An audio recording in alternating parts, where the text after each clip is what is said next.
Halo Sobat Misteri, jumpa lagi bersama saya Andi Jogja dalam tayangan Jejak Misteri, Sejarah dan Budaya. Pada tayangan Jejak Misteri, Sejarah dan Budaya kali ini, saya ingin mengajak Sobat Misteri untuk membahas jejak misteri, sejarah dan budaya tentang alun-alun utara Yogyakarta. Tapi sebelumnya jangan lupa tekan like, subscribe, serta tombol loncengnya agar Sobat Misteri bisa mendapatkan konten-konten jejak misteri, sejarah, dan budaya yang menarik serta terbaru pastinya. Pada tayangan kali ini mungkin bagi Sobat Misteri sudah banyak yang tahu dan mendengar serta mengenal tentang alun-alun utara Yogyakarta.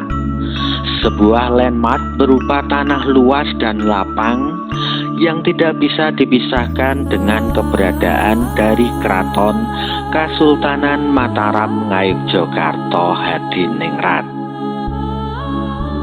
Sesuai dengan namanya, lokasi alun-alun utara ini berada di sebelah utara atau di sisi depan dari Keraton Kasultanan Mataram Ngayogyakarta Hadiningrat.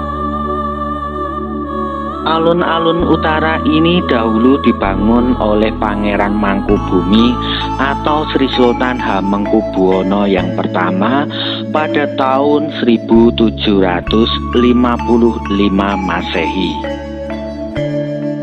Keberadaan dari alun-alun utara pun juga berada pada sumbu filosofis dan sumbu imajiner yang ditarik lurus dari pantai Laut Kidul, Panggung Krapyak, Keraton Kasultanan Mataram Ngayogyakarta Hadiningrat, Tugu Golong Gilig hingga sampai ke Gunung Merapi.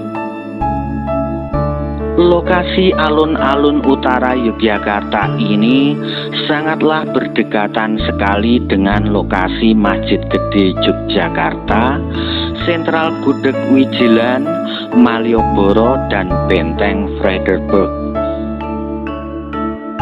Alun-alun utara Yogyakarta ini memiliki luas sekitar 300 meter kali 300 meter dan di tengah-tengahnya terdapat 2 buah pohon beringin kurung.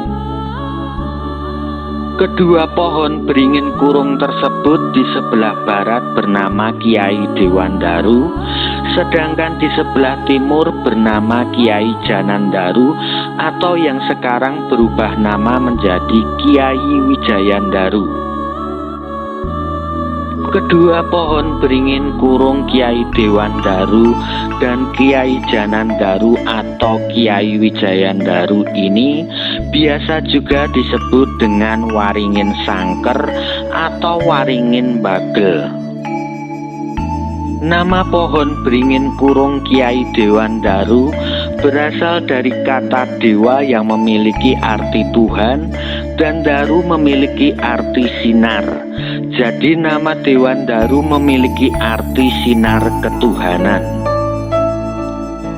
Sedangkan nama pohon beringin kurung Janandaru berasal dari kata jana yang memiliki arti manusia dan daru memiliki arti sinar.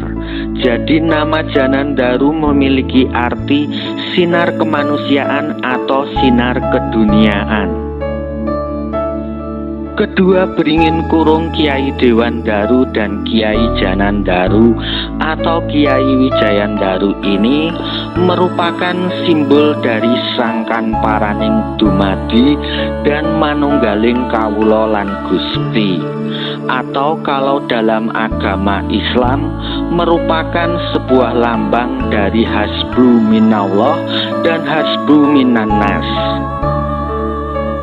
Menurut serat Saloka Patra, Benih pohon beringin kurung Kiai Janandaru atau Wijayandaru berasal dari Keraton Pajajaran, sedangkan benih pohon beringin kurung Kiai Dewandaru berasal dari Keraton Majapahit. Sementara itu di sisi utara dan di sisi selatan dari alun-alun utara Yogyakarta pun terdapat sepasang pohon beringin juga. Sepasang pohon beringin yang ada di sisi utara yang tepatnya berada di jalan masuk menuju alun-alun utara Yogyakarta ini, di sebelah barat bernama Kiai Wok dan di sebelah timur bernama Kiai Jenggot.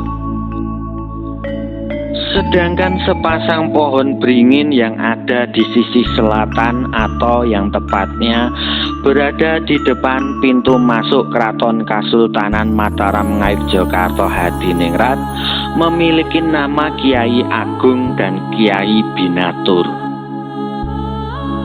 Pada zaman dahulu, alun-alun utara Yogyakarta ini dikelilingi oleh 62 pohon beringin dan 2 buah pohon beringin kurung yang ada di tengah alun-alun utara Yogyakarta.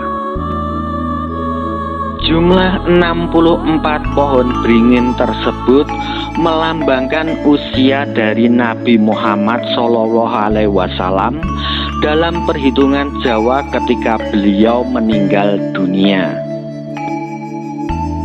Konon menurut cerita yang ada, dahulu di antara pohon-pohon beringin yang mengelilingi alun-alun utara tersebut terdapat sebuah pendopo-pendopo kecil yang berjajar dan biasa disebut dengan nama bangsal perkapalan. Bangsal perkapalan sendiri adalah sebuah tempat untuk para bupati menginap dan beristirahat ketika mereka sedang sowan menghadap kepada Sri Sultan Hamengkubuwono. Sedangkan di sebelah pinggir sisi utara alun-alun terdapat 2 buah bangsal panguraan yang memiliki fungsi sebagai tempat untuk mengurak atau mengusir warga yang tidak taat pada peraturan sekaligus sebagai tempat untuk menyimpan senjata. Kemudian di sisi bagian barat yang tepatnya di jalan menuju Masjid Gede terdapat 2 buah bangsal Balai Mangu yang berfungsi sebagai tempat untuk pengadilan agama. Permukaan tanah yang ada di alun-alun utara Yogyakarta ini konon menurut cerita yang ada pada zaman dahulu berupa hamparan pasir halus, sehingga di alun-alun utara ini pun tidak banyak ditumbuhi oleh rerumputan. Sebagai bagian dari wilayah Keraton Kasultanan Mataram Ngayogyakarta Hadiningrat, alun-alun utara Yogyakarta pun juga menjadi sebuah tempat yang sangat sakral dan tidak sembarang orang diperbolehkan untuk bisa memasuki alun-alun utara, dan hanya sultan serta orang-orang tertentu yang boleh berjalan dan melewati jalan yang ada di tengah alun-alun utara Yogyakarta ini. Hal ini merupakan sebuah bentuk wujud sebagai penghormatan kepada Raja Keraton Kasultanan Mataram Ngayogyakarta Hadiningrat.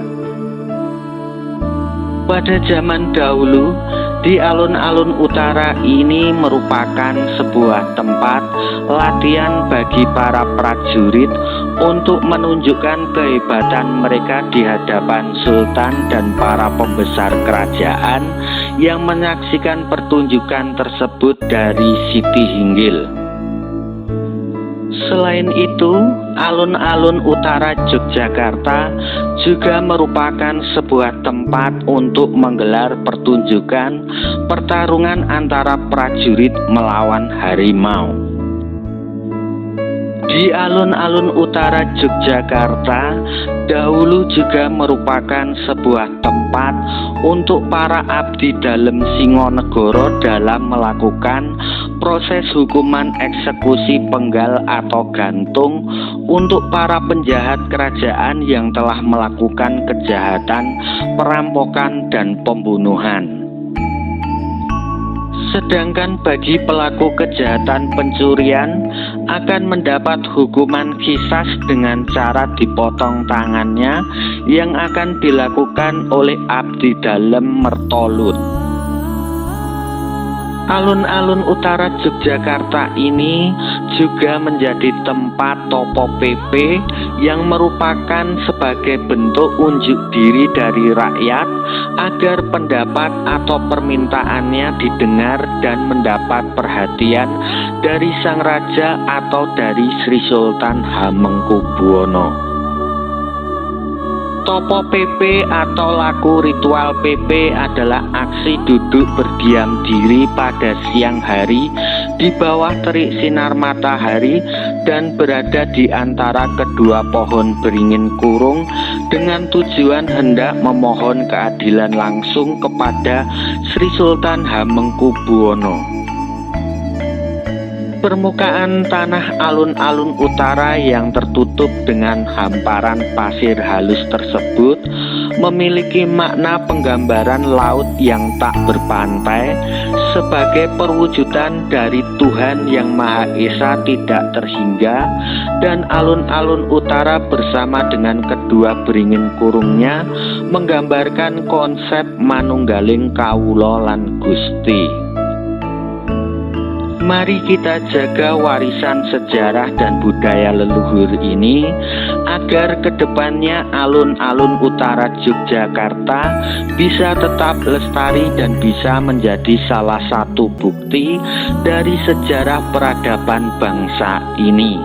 Karena sebuah bangsa yang besar tidak akan pernah bisa lepas dari sejarah dan budaya yang ada. Demikianlah kisah jejak misteri sejarah dan budaya yang ada di alun-alun utara Yogyakarta. Jangan lupa, jika Sobat Misteri suka dengan tayangan seperti ini, bisa like, subscribe, share, dan tekan tombol loncengnya agar tayangan jejak misteri sejarah dan budaya ini bisa berkembang.